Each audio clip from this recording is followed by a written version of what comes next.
Les dessous de l'immobilier en Estrie. Une présentation de Cher au vent, créateur de votre extérieur depuis 1981.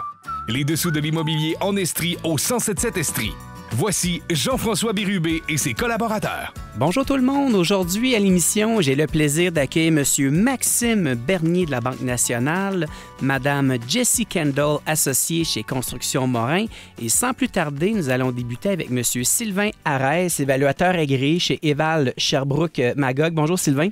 Bonjour Jean-François. Merci encore une fois d'avoir accepté l'invitation. C'est un grand plaisir d'être ici. Aujourd'hui, on va reparler d'un sujet quand même d'actualité. Je veux qu'on parle du rôle d'évaluation municipale qui touche en fait la plupart de nos auditeurs aujourd'hui. On va essayer un peu de décortiquer, démystifier tout ça. Est-ce que tu as beaucoup d'appels, Sylvain, des citoyens qui ont des questionnements? Oui, beaucoup d'appels, mais évidemment, les gens ont jusqu'au 30 avril là, pour contester la valeur au rôle municipal de leur propriété. Fait que c'est sûr que il y a des gens qui vont se réveiller sur le tard, mais bon, oui, on a déjà commencé à avoir des appels, on a déjà commencé à traiter des dossiers pour les contestations. En fait, pour l'analyse, il y a lieu de contester la valeur municipale. Avant de rentrer dans le mécanisme, donc le 30 avril, c'est un délai de rigueur. Délai de rigueur, effectivement. Oui. Pas repoussé d'une journée, là. C'est par la loi, c'est le 30 avril 2025. Les gens ont une fenêtre de 4 mois de contestation. Okay. C'est la seule fenêtre de contestation de la valeur municipale que le citoyen peut avoir s'il ne profite pas de revoir ou d'analyser sa valeur municipale dans cette fenêtre-là. Il va devoir vivre avec la nouvelle valeur municipale. Ça a été doublé, triplé. Il va devoir vivre avec. Pour 3 ans. Pour 3 ans, mais plus que ça. Parce que le prochain rôle, ils vont repartir de l'ancienne valeur qui est peut-être déjà trop forte. Je comprends. Alors, il faut faire vraiment attention. Il faut vraiment suivre ça de près. Oui, les villes ont fait leur effort pour descendre le millain là, par 100 $. Mais évidemment, si la valeur est trop forte, là, il faut modérer un petit peu la chose si effectivement il y a lieu de la modérer. Parce que c'est ça. Fait que je sais pas, toi, François, si tu veux que j'explique. En fait, avant, j'aurais une petite question à poser, Sylvain, parce que nous, dans le cadre de la mise en vente d'une propriété, souvent, les gens nous disent « Ah, mon évaluation municipale est trop basse, est-ce que je devrais la faire augmenter? » Est-ce que tu as déjà eu des gens qui t'ont appelé pour te demander une opinion, à savoir si c'était pertinent d'évaluer, de faire augmenter l'évaluation municipale? Ben moi, je leur dis toujours que c'est une valeur municipale, c'est une donnée basée sur une valeur réelle, qui est une donnée pour la taxation. Mais c'est pas la valeur marchande pour fin de vente en date d'aujourd'hui, par exemple. Parce que même le rôle de la ville de Sherbrooke, qui est en vigueur depuis janvier 2025, qui est bon pour 3 ans, bien, cette valeur-là, elle est vieille déjà de 1 an et demi. Exact. Alors, donc, elle est 18 mois en retard. Elle est 18 mois en retard sur la valeur d'aujourd'hui. Là. Même, on va dire 18 mois. Là, on est rendu en février, fin février. Fait qu'elle est comme 1 an et demi plus 2 mois en retard. Là. Enfin, on va dire ça. Fait que la valeur d'aujourd'hui sur le rôle est déjà en retard sur la valeur réelle. Alors maintenant, oui, il y en a qui disent, j'aimerais vendre, puis j'aimerais peut-être revoir la valeur pour m'aider. Mais je leur fais comprendre que la valeur, moi, je vais leur donner. Il n'y a pas lieu d'augmenter la valeur municipale parce que la taxe municipale va suivre la valeur. Fait qu'ils vont payer pour une valeur et qu'ils n'ont pas à payer ultimement. Si la ville dit c'est telle valeur, il y a moyen de vivre avec cette valeur-là. Puis moi, je viens leur reconfirmer une valeur en date d'aujourd'hui. Souvent qui va être même forcément plus élevée que la valeur du rôle municipal, parce qu'elle est vieille, on l'a dit tantôt, exactement. De plus d'1 an et demi. Mais en même temps, je pense que c'est important de faire la distinction entre les deux, là, l'évaluation à des fins de taxation et puis l'opinion de valeur marchande ou l'évaluation de la valeur marchande dans le but d'une mise en vente. Et c'est 2 choses complètement distinctes. C'est 2 choses complètement distinctes. Et là, on s'adresse aussi aux acheteurs potentiels qui nous écoutent, qui pensent être en mesure d'utiliser une évaluation municipale basse dans le but de négocier un prix demandé. Je ne veux pas vous dire que c'est 100% des cas, mais de se fier à l'évaluation municipale dans le but d'établir une valeur marchande, ça peut être quand même une piste pas nécessairement très fiable. pas très fiable, effectivement. Dans le pire des cas, ça peut être une valeur très minimum, mais certainement pas la valeur marchande là, en date de où qu'on se parle maintenant. Alors, c'est vraiment très, très minimum, puis ça peut arriver dans des cas où c'est une vente sans garantie, une vente de succession. Il y a beaucoup de nuances. Il y a beaucoup de nuances à apporter, des gens qui sont forcés de vendre. Alors, mais dans un contexte, les gens sont pas forcés de vendre. Certainement que la valeur municipale s'avère être un indicateur, mais un indicateur pour la valeur municipale, mais pas un indicateur pour la valeur marchande. Mais en même temps, ça peut être un gros minimum, mais cette valeur va être représentative. Mais tu sais, Sylvain, souviens-toi, là, quand tu m'as enseigné mon cours d'évaluation en 1998. Là, ça va vite, ça, hein? On avait connu là, 10 ans, là, début des années 90 jusqu'à 2000, là, 10 ans de stabilité. Donc, 3 rôles d'évaluation donc, qui ont été stables. Donc, on a eu une période où on aurait pu dire que l'évaluation municipale se rapprochait aussi quand même assez près de l'évaluation de la valeur marchande. Toutefois, puis en même temps, reprends-moi si je me trompe, mais peut-être qu'à cette époque-là aussi, on se retrouvait avec un parc immobilier plus uniformisé. On avait peut-être moins de constructions un peu plus extravagantes ou exotiques. Les gens mettaient, en fait, c'était vraiment un petit pourcentage de la population qui se faisait construire de la propriété de très grand luxe. Même à l'époque, si on prend les plans d'eau, c'est encore des chalets 3 saisons sur le bord du même Magog. On se souvient de ça, hein? Vraiment. Donc, ce qu'il faut comprendre aujourd'hui, c'est que l'évaluation municipale, la valeur marchande, ça fluctue en fait quasiment de mois en mois finalement. De mois en mois, effectivement. Écoutez, la ville de Sherbrooke elle-même, ils n'ont pas eu une augmentation des valeurs aussi importante depuis 30 ans. Depuis 30 ans. Alors, juste à titre indicatif, quand on indique que le bungalow, la valeur en 3 ans, elle a monté de 58 %. Incroyable, hein? Quand on parle des terrains vacants, les valeurs ont monté de 72 % en 3 ans. Quand on parle de parc immobilier du 2 à 5 logements, ça a monté de 53 % en 3 ans. Le parc industriel, ça a monté de 43 % en 3 ans. C'est du jamais vu. Je regardais encore un article il n'y a pas si longtemps. Tu sais, tout a monté. L'effet post-pandémique était assez brutal pour tout le monde. Puis ceux qui ne sont pas embarqués dans le marché, c'est juste trop triste.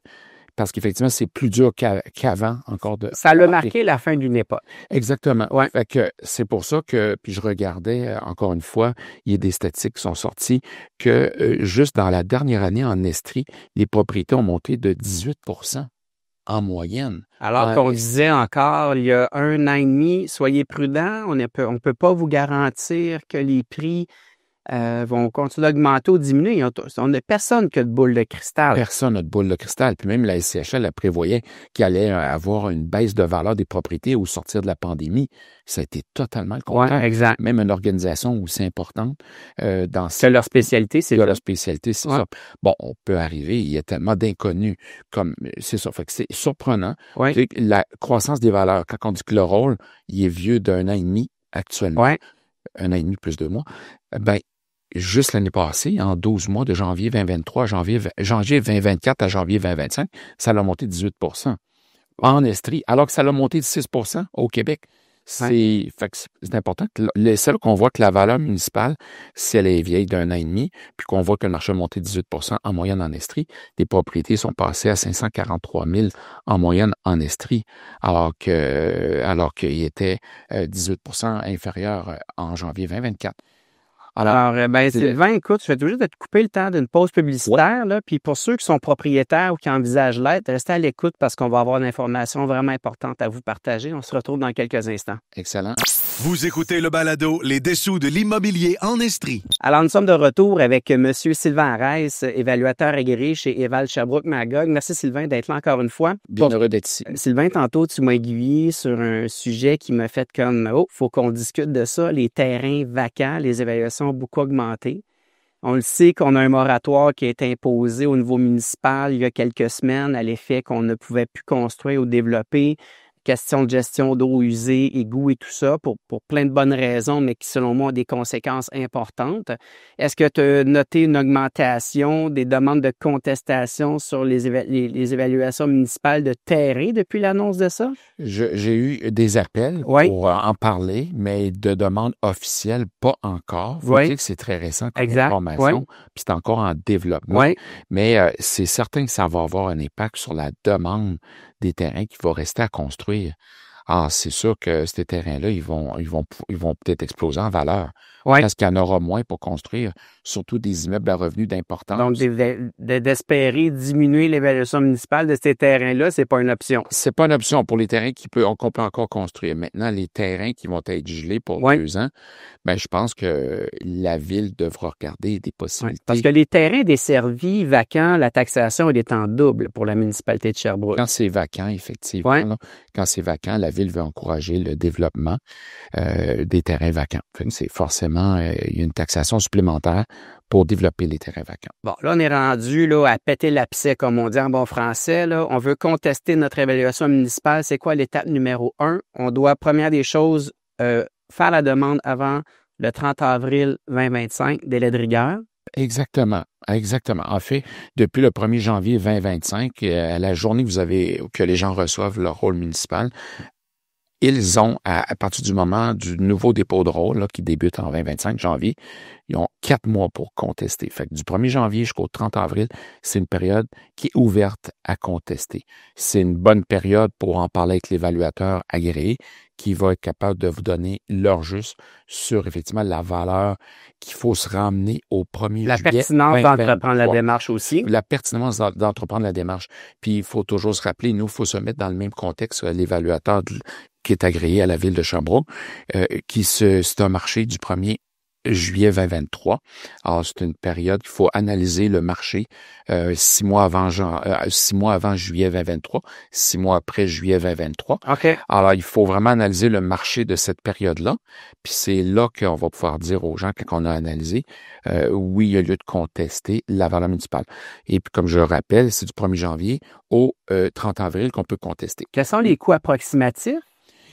Ça peut varier, ça va dépendre de la propriété. Fait que la ville de Sherbrooke, au niveau de la division de l'évaluation immobilière, je pense que c'est du cas par cas. Quand c'est de l'unifamilial, c'est un prix. Quand c'est du commercial, c'est un prix. Quand c'est... Mais le prix maximum de ça peut ressembler... Je crois que c'est autour de 300 $. OK. Mais moins de 1000 $. À vérifier, oui, effectivement. Okay. Ça va vérifier. Juste un titre indicatif. Exact. Mais il faut surtout se rappeler que si on conteste la valeur municipale, on a jusqu'au 30 avril 2025. L'évaluateur, lui, il a jusqu'au 1er septembre 2025 pour nous revenir, pour dire on corrige la valeur ou on corrige pas la valeur.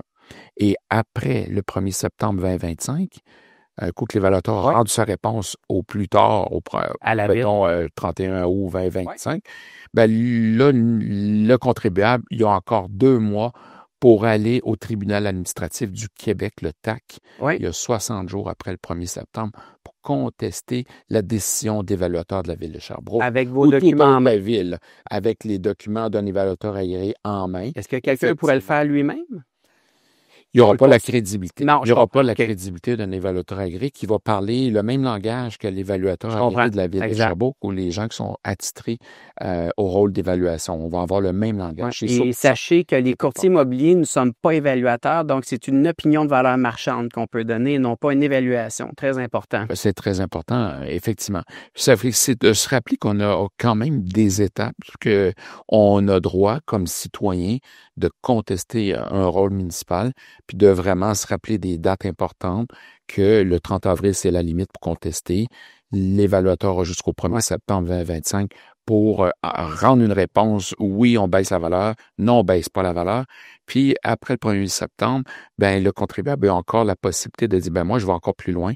L'évaluateur municipal, je crois pas ce qu'il me dit, ou bien je me sens capable d'aller chercher une valeur plus basse, ben il y a 60 jours pour présenter sa demande au TAC. Moi, ce que je pense, Sylvain, dans tout ça, là, c'est qu'au final, je pense que les gens ont une responsabilité en tant que citoyens de regarder leur compte de taxes, leur rôle. Si on pense que ça convient pas, c'est pas une question de mettre de l'émotion, c'est juste de traiter le dossier sur la quantité de dossiers que la municipalité traite Ça peut être normal qu'il y ait des erreurs, là. Ben, ça peut arriver, effectivement. Ouais. Surtout dans les cas où on aurait des problématiques à des bâtiments. Ouais. Alors, l'évaluateur municipal, il fait de l'évaluation de masse. Il connaît pas nécessairement chacune des propriétés dans son détail. Puis c'est pas une analyse comme l'évaluateur agréé va le faire dans un rapport pour fin de valeur marchande. Alors, ce qui va arriver, c'est que s'il y avait des problématiques importantes que l'évaluateur municipal ne connaît pas, alors c'est important. Moi, j'ai actuellement des cas que les gens ont des problématiques importantes à des bâtiments. Alors, vous faites une analyse plus approfondie. Une analyse plus approfondie, Jean-François. Ouais. Puis effectivement, là, je demande tout le temps, est-ce qu'on peut avoir un estimé d'un entrepreneur général pour faire cette grosse préparation-là? Puis à ce moment-là, là, on va avoir des outils pour aller parler avec l'évaluateur municipal. Parce que c'est pas tous les dossiers aboutissent là, au tribunal administratif à la fin. Il y a beaucoup de dossiers en discutant avec l'évaluateur. Ben, ça va arrêter à ce moment-là. Ça ira pas très loin. Puis, il peut y avoir une revision de valeur sur des arguments importants, puis sur la base d'informations crédibles là, pour corriger une problématique importante d'une propriété. Alors, c'est très important d'avoir l'heure juste, consulter l'évaluateur pour qu'il comprenne bien l'état de la propriété au moment de la visite, puis toujours se ramener au 1er juillet 2023, parce que c'est le contexte et la date d'évaluation de la propriété. Alors ça fait un peu quand même le tour de la contestation. Puis j'ajouterais juste une petite chose. Fait que c'est sûr, il faut voir en perspective la démarche de contestation. Il faut avoir en perspective que comment que les valeurs ont monté ces 3 dernières années. Quand je disais tantôt, 72 pour un terrain vacant. 72 d'augmentation en 3 ans. Fait que si votre propriété, terrain vacant que vous avez, a monté de 72 ben c'est peut-être pas déraisonnable. Hein? Sur la base de la moyenne de l'évaluateur de la ville de Sherbrooke, bien, il arrive à 72 Fait que si on est 70 plus haut, ben c'est pas déraisonnable si on regarde la moyenne. Mais il y a peut-être chaque cas est unique. Là. C'est une contamination de terrain, puis que personne ne l'a su, évidemment, il y a lieu de contester. Exact. Parce que là, il y a un contexte particulier. Puis chaque fois qu'il y a un contexte particulier, c'est important qu'on l'analyse avec le contexte particulier. Là. Puis c'est là qu'on peut faire des gains puis faire reviser des valeurs. Mais de bien suivre la valeur municipale, parce que si on n'a pas cette fenêtre-là, si on ne profite pas de la fenêtre qu'on a de 4 mois, ben on va devoir payer au prochain rôle le 3 ans qui va suivre. Exactement. C'est encore trop cher. Exponentiel. Ça va toujours monter, là.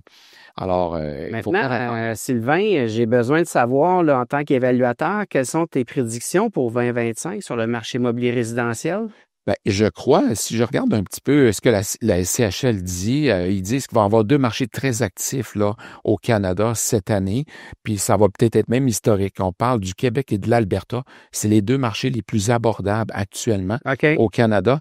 Puis certains disent qu'on pourrait avoir des ventes historiques, qu'on pourrait avoir un niveau historique. Encore parce qu'on est dans un contexte d'abordabilité relative. Exact. Québec et l'Alberta. En contrepartie, l'Ontario et la Colombie-Britannique, eux, c'est des marchés qui sont les plus élevés. Puis eux, pour avoir une régression, ça va être le contraire du Québec et de l'Alberta. L'augmentation de combien de pourcentage, Sylvain? Écoutez, 18 l'année passée d'augmentation. Fait que c'est assez impressionnant. Par contre, on n'a pas de boule de cristal personne. Puis on a M. Donald Trump et aux États-Unis qui va arriver avec ces tarifs-là de 25 puis le Canada va contrecarrer ça avec un autre tarif. Ça pourrait amener le Canada dans une récession importante. Là. Ce bout-là, on le connaît pas. J'ai dit 7 pour 2025. 7 Oui. Oui, ben écoutez, moi, 7 moi, 7 Si on regarde 18 l'année passée, je pense que c'est plus que raisonnable. Là. Ça pourrait être possible si M. Trump n'arrive pas avec tous ces tarifs-là qui pourraient faire plonger l'économie du Canada. Pas moyen de sortir une statistique. Ça peut être difficile. Là. Faudrait parler avec M. Trump actuellement. OK, bon, on en reparlera. Pense-y, je vais te réinviter à une autre émission puis tu lui donneras ta permission. Assurément, avec plaisir, Jean-François. Sylvain Arès, évaluateur agréé chez Eval Sherbrooke Magog. Merci beaucoup d'avoir pris le temps de nous préparer réponse à nos questions qui va certainement intéresser beaucoup de nos auditeurs en espérant que tu acceptes nos prochaines invitations. Assurément. Bon avant-midi. Merci. Vous écoutez le balado Les Dessous de l'immobilier en Estrie au 107.7 Estrie. Alors, bonjour tout le monde. Aujourd'hui, nous sommes avec Maxime Bernier, banquier privé, senior à gestion privée 1859, Banque nationale. Bonjour Maxime, comment ça va? Ça va très bien. Merci de l'invitation, Jay. Ouais, c'est un long titre, ça. Oui. En fait, tu veux juste informer les gens à qui on a affaire. C'est quand même pas rien, là. Ben oui, c'est ça, c'est ça. Hey Maxime, j'ai plein de sujets d'actualité que je vais aborder avec toi. Là, on est dans la période des REER. Ceux qui envisagent faire l'achat d'une maison, il y a des décisions à prendre. C'est quoi les premières étapes? Bien évidemment, la période REER, et on a jusqu'au 3 mars pour faire notre contribution si on veut que ça soit appliqué sur notre année 2024. Donc vraiment, c'est le temps, là, on est dans les derniers... C'est fini. C'est fini, il reste quelques jours. Il reste vraiment quelques jours, on est dernière limite, mais c'est encore le temps. OK. Fait que ceux qui envisagent justement un achat de propriété, c'est le bon timing si on veut faire le fameux RAP. Oui. La contribution doit rester au minimum 90 jours dans le REER pour être en mesure de faire ce RAP-là. Oui. Donc, le retrait des REER. Exactement. On arriverait parfait pour le timing de l'été. Oui. Bon, donc là, c'est quand même une étape très importante si on veut profiter de la dernière année de cotisation pour le programme RAP. Et là, évidemment, pour les gens, en fait, qui sont moins familiers avec le programme, il y a moyen, en fait, de retirer le REER pour s'en servir comme mise de fonds. Mais il y a aussi possibilité d'emprunter l'argent pour faire l'acquisition des REER pour profiter du remboursement d'impôts. C'est bien ça? Exactement. Fait que ça, c'est une solution, là. Évidemment, il faut regarder la capacité d'emprunt de chacun parce que ça embarque aussi dans le calcul pour ton financement. Mais c'est une solution, là, qui pourrait être possible. Il y a évidemment le fameux programme CELIAP qui est tout nouveau et qu'on adore justement. Pour ceux qui ont déjà ouvert le CELIAP, on a droit à un nouveau 8 000 cette année. Ils sont cumulatifs à partir du moment où le compte est ouvert. Exactement. Fait que plusieurs de nos clients, on a ouvert par exemple le compte en 2024 ou en 2023 à 0 dans le but de pouvoir accumuler ces droits de cotisation-là. On a le droit à 8 000 par année jusqu'à 40 000 en totalité. Fait que ça, c'est super intéressant parce que pour ceux qui doivent faire la mise de fonds, puis via par exemple, le REER, mais il faut travailler pour accumuler des droits REER. Tandis que le CELI, c'est un 40 000 qu'on n'a pas besoin d'avoir travaillé qui nous donne direct accès à un remboursement d'impôts. Puis au moment du retrait du CELIAP, on n'a aucunement besoin de rembourser, contrairement au RAP. Bon. Alors là, pour ceux qui nous écoutent, là, OK, pour ceux qui sont familiers, on se retrouve là-dedans, OK? Si vous écoutez ça, puis que là, vous vous posez des questions en fonction de ma situation financière, ce que ça peut représenter, là, vous devez consulter un professionnel. De toute façon, Maxime, l'achat d'une maison, c'est devenu quand même une étape extrêmement complexe là, au niveau financier. Donc, on a une nécessité, une obligation en tant que consommateur d'utiliser la majorité des programmes, en fait, qui sont disponibles. Sinon, on se pénalise nous-mêmes. Oui, puis si le gouvernement a décidé justement de mettre en place des nouveaux produits justement pour aider les premiers acheteurs parce que ça devenait de plus en plus difficile aux premiers acheteurs d'avoir accès à la propriété. Fait que le CELIAP a découlé de ce programme-là.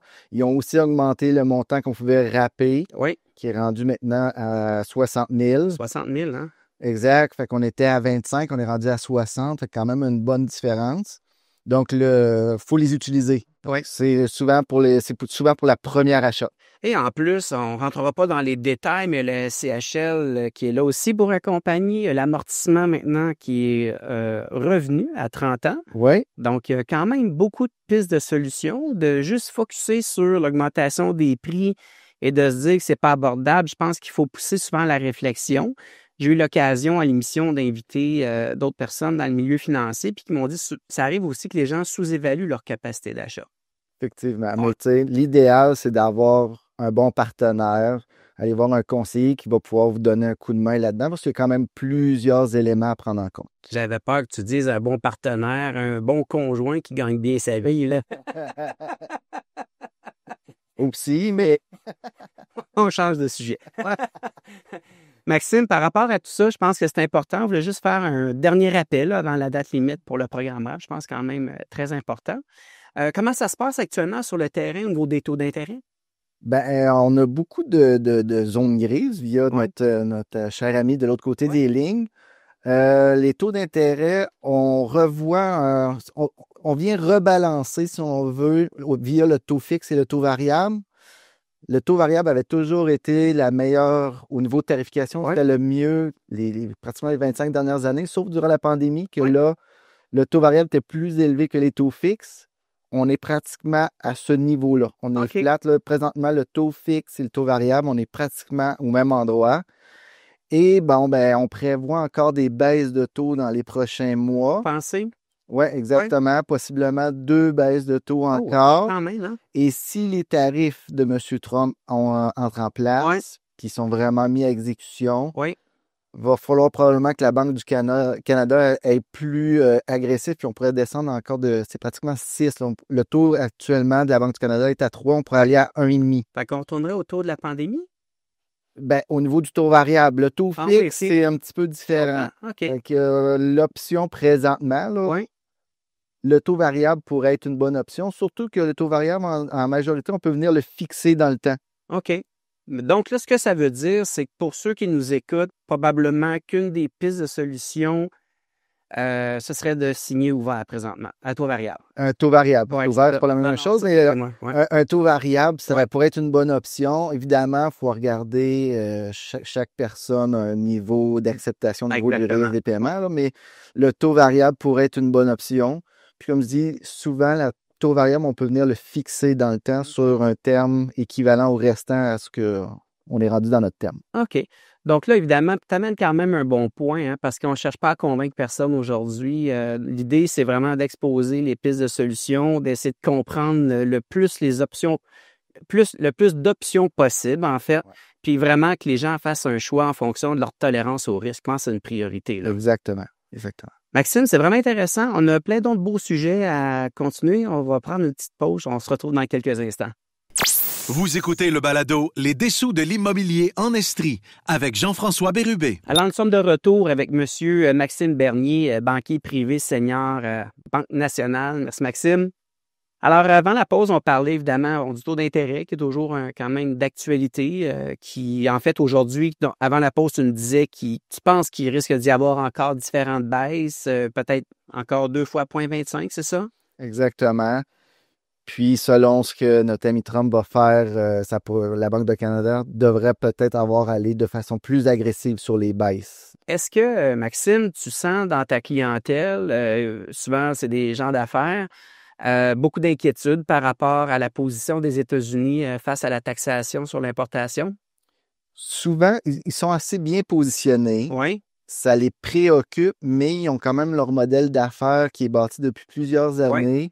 C'est sûr que ça leur amène des questions, mais est-ce qu'ils sont inquiets? Ça dépend dans quel milieu ils sont. Mais en même temps, j'imagine, même s'ils ne sont pas inquiets, c'est peut-être pas le temps d'envisager de l'expansion. Non, effectivement. Surtout si ton modèle d'affaires est basé avec une croissance aux États-Unis. Oui, c'est ça, exact. Si c'est à l'international, c'est encore possible. Bon, alors on va parler d'un autre sujet, le taux d'inclusion. Vous avez entendu parler de ça, parler beaucoup dans les médias dans la dernière année. Qu'est-ce que c'est le taux d'inclusion, Maxime? Dans le fond, c'est vraiment au niveau le taux d'inclusion du gain de capital. Oui. C'est au moment, si vous vendez par exemple un chalet, un immeuble à revenus ou même vos placements, si vous avez fait des gains, il y a le gain de capital qui s'applique là-dessus et actuellement, le taux est à 50 %. Oui. Sur donc, le gain 50 du gain est imposable. Exactement. Il y a un 50 % qui est libre d'impôt, puis l'autre 50 % embarque sur notre braquette d'imposition.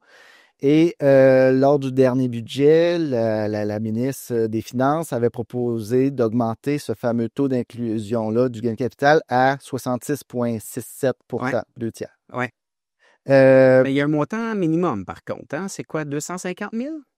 Exactement. Fait que ça, c'est au niveau personnel. Donc, au niveau personnel, on a un 250 000 par année qui reste à 50 %. L'excédent est imposable, dans le fond, au nouveau taux d'inclusion. Au niveau des compagnies, on a plusieurs de nos clients qui ont des compagnies de gestion. Oui. Ça, c'est dès le $1. OK. Donc, justement, lors de l'annonce l'année passée, on avait jusqu'au 25 juin avant ce taux-là. Plusieurs ont fait des mouvements intercompagnies, par exemple des terrains qu'ils détenaient dans leur gestion. Oui. Les ont ramenés au niveau personnel pour avoir accès à ce 250 000. Au niveau perso plutôt qu'au premier dollar gagné. Exactement. Et puis, par la bande, on a eu beaucoup de gens qui ont réalisé des gains sur leur placement pour bénéficier du 50 % au lieu du 66 %. Et même des gens qui pensaient à la vente de leur entreprise, ils ont décidé de le faire un petit peu rapidement. Est-ce que donc il y en a qui ont payé un peu leur impôt d'avance aussi, j'imagine? Ils vont avoir la jolie facture là, au mois d'avril. Hein. Malgré, en fait, le report qui a été annoncé? Parce qu'ils ont tout fait ça avant le 25, parce que l'entrée en vigueur était le 25 juin. Je comprends. Fait qu'ils ont tout fait ça avant ça. Maintenant, c'est reporté au 1er janvier 2026. Donc, ça donne une nouvelle année, si on veut. S'il y avait des gens qui pensaient vendre leur immeuble à revenu, vendre leur entreprise, ils ont l'année 2025 pour passer à l'action. Mais la planification est importante. Là, d'avoir le report, pour certaines personnes, ça a un impact important là, sur le montant net à la fin de l'étape. Là. Absolument. C'est des gros montants là, au niveau des différences. Et il faut prendre tout ça en compte. Et ça, c'est si on part avec les données en date d'aujourd'hui. Donc, on a un possible changement de gouvernement. Est-ce qu'il va garder ça? On ne le sait pas, mais disons qu'on travaille avec les données en date d'aujourd'hui. Le taux va changer à partir du 1er janvier. En même temps, il y a une chose qui est sûre, les gouvernements vont avoir besoin d'argent. Parce que d'après moi, on va avoir une année, en fait, probablement encore une période d'instabilité. On va suivre les taux d'intérêt, le taux directeur pour 2025. Vraiment intéressant parce que d'une semaine à l'autre, j'ai l'impression que les spécialistes se réavisent. Puis au final, c'est par plaisir qu'on donne des prévisions, mais au final, 24 heures avant la date prévue, tout peut changer. C'est pas mal ça, hein? En plein ça. Alors, pour ceux, en fait, qui décident de signer leur hypothèque à un taux variable, en réalité, vous devez suivre l'actualité puis être prêt à prendre une décision rapidement, j'imagine. Puis vous avez sûrement aussi votre clientèle qui vous consulte pour obtenir votre opinion en temps réel. Exactement. Fait qu'à tous les jours, on a des clients qui nous posent des questions. Si c'est pas pour eux, c'est pour leurs enfants, petits-enfants. Fait qu'on les accompagne à ce niveau-là. Alors, pour ceux qui pensent acheter une propriété, ils veulent bénéficier du programme RAP. La date, c'est le 3 mars, et dans quelques jours. Cotisation REER. Cotisation REER. Le RAP, on peut le faire à longueur d'année. Précision très importante. Maxime Bernier, banquier privé senior, gestion privée 1859, Banque nationale. Je l'ai eu. Merci beaucoup d'avoir accepté l'invitation. Je te souhaite une belle avant-midi. Merci beaucoup. Vous écoutez le balado Les Dessous de l'immobilier en Estrie. Alors aujourd'hui, on a Jessie Kendall, associée chez Construction Morin. On va parler des difficultés sur le terrain pour les entreprises en construction. Vous êtes spécialisé aussi dans le marché locatif. Merci, Jessie, d'avoir accepté l'invitation. Merci à toi pour l'invitation. Comment ça se passe pour vous en ce moment dans le marché à Sherbrooke? En ce moment, effectivement, je suis occupée parce qu'on travaille 2 fois plus fort. C'est un début d'année qui était très occupé. Je pense qu'on le voit dans les dernières années, le contexte est quand même relativement difficile. Nous, ce qu'on voit sur le terrain, là, en fait, Construction Morin, on est spécialisé dans la création de milieux de vie, donc des projets locatifs, donc des appartements à louer. On s'efforce d'en faire pour toutes les différentes gammes, mais ce qui se passe actuellement dans le marché, ça vient complexifier la chose. Tu l'as abordé.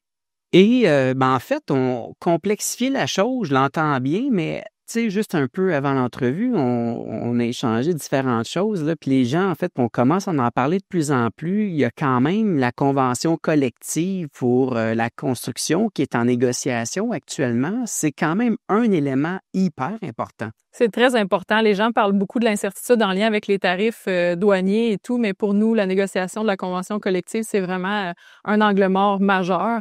Nous, en début d'année, comme ça, dans l'octroi des contrats, on le voit sur le terrain, là, ça va augmenter.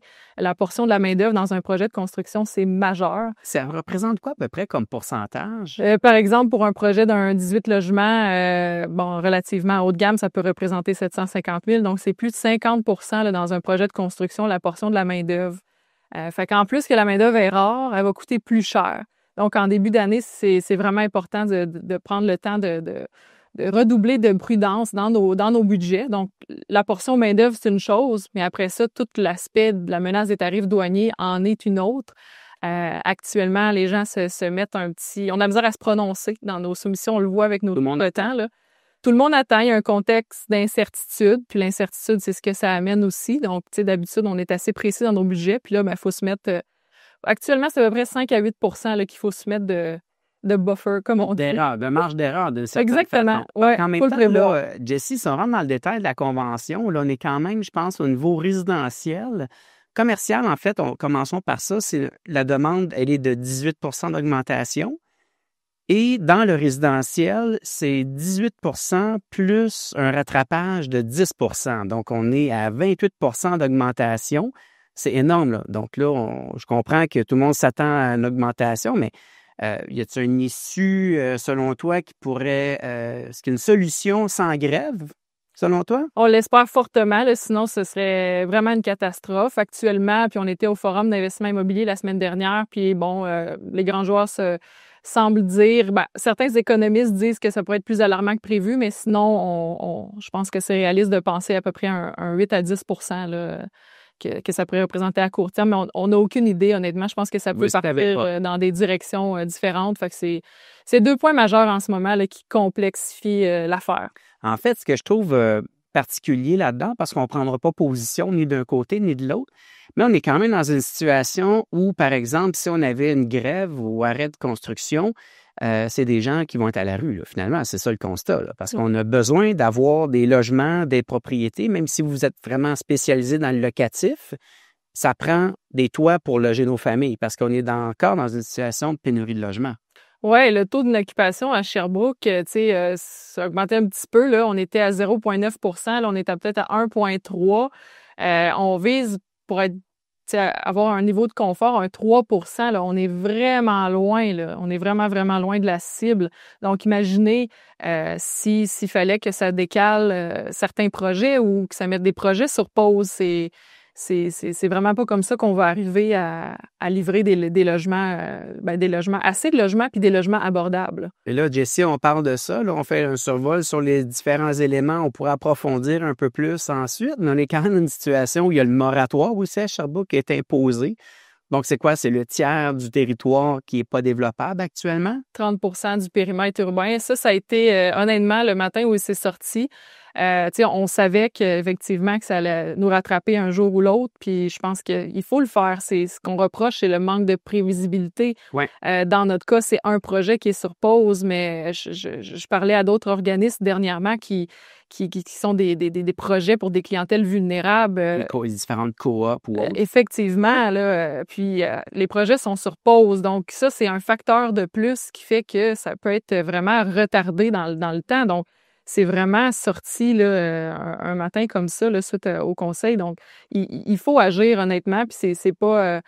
je comprends, mais en même temps, il aurait fallu vraiment le voir d'avance. Là, ça bloque des projets, donc ça met une pression supplémentaire. Donc, on s'éloigne de l'abordabilité. Là, vraiment concrètement, là, c'est ça. En fait, c'est très complexe. En même temps, pour ceux qui nous écoutent, il y a une différence importante entre pénurie de logements abordables ou accessibles et la maison haut de gamme. C'est 2 choses totalement différentes. Oui, on est dans l'habitation, mais ça ne s'adresse pas au même profil de la population.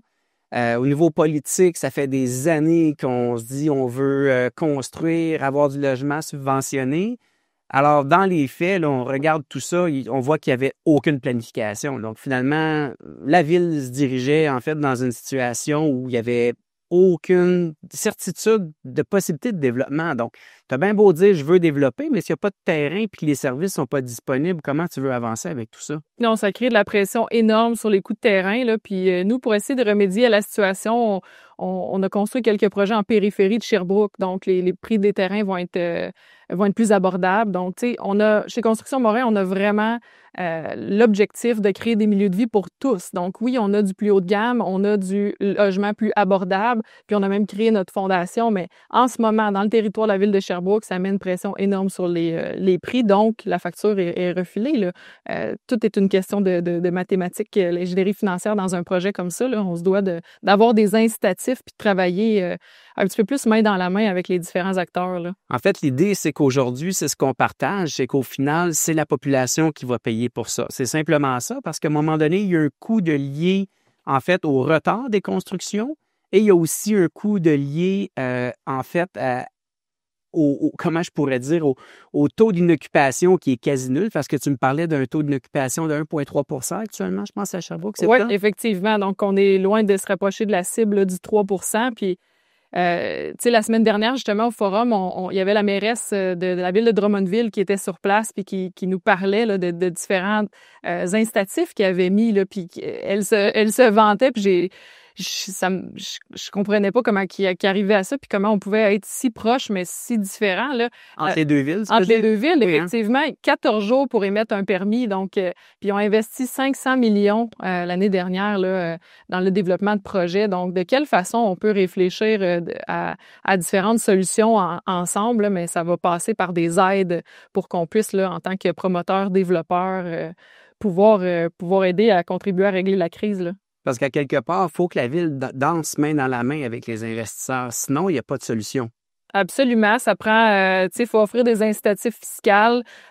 Puis, regarder au niveau des subventions, des crédits d'impôt pour la construction, là, je pense que c'est la seule façon d'y arriver.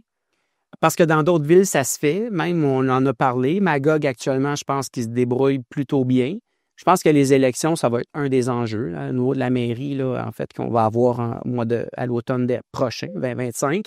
Ça va devenir un enjeu vraiment important. J'imagine que vous allez probablement participer puis poser vos questions parce que vous avez besoin d'aide pour vous sortir de ça. Oui, absolument. Vraiment, ça va être un aspect très, très important. Puis, je pense qu'il faut vraiment se pencher sur la question du logement pour y arriver. Puis, on essaie de contribuer à notre façon. J'en ai parlé, on a mis sur pied notre fondation. Mais... Oui, que tu présides d'ailleurs? Oui, je suis présidente de la Maison Marc-Antoine. Peut-être que certains l'ont entendu parler du projet. On a inauguré notre première maison le 24 octobre dernier où on accueille 13 personnes qui vivent avec des déficiences intellectuelles.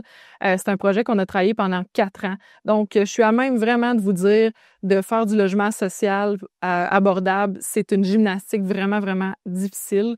Donc, si les... Quasi impossible. Oui, absolument. C'est quasi impossible, c'est long, c'est ardu. Et puis, sans les programmes gouvernementaux puis les aides ou, simplement des crédits de taxes, ça encore, c'est pas clair, là, ce qu'on voit. Donc, c'est notre réelle volonté, là, mais je peux vous dire que pour passer par là, c'est complexe. Faut être têtu. Faut être très têtu. Les gens autour de moi le savent, là, notre conseil d'administration, on est tous orientés vers le même, puis on veut vraiment contribuer à la crise du logement à ce niveau-là. On veut construire une maison par année avec la Maison Marc-Antoine. Wow, OK. Donc, ça passe par, justement... Parlons-en un petit peu, la Maison Marc-Antoine. À quoi ça sert exactement? Dans le fond, la Maison Marc-Antoine, c'est vraiment un milieu de vie où les personnes qui y habitent il y a un couple d'intervenants qui habitent sur place grâce à notre partenaire, les Résidences Mon Chez Nous. Donc, eux, ils offrent des services pour les personnes vulnérables qui vivent avec des déficiences intellectuelles ou des limitations fonctionnelles. Ça peut être l'aide à l'alimentation, la médication. Ils ont aussi leur plateau de travail supervisé en entreprise et eux payent vraiment une somme minime là, grâce au programme de supplément de loyer et à d'autres contributions. Donc, des généreux donateurs. Des très généreux donateurs. Honnêtement, la population de Sherbrooke s'est mobilisée pour ce projet-là. On espère pouvoir contrer. Que ça aimerait en nommer quelques-uns?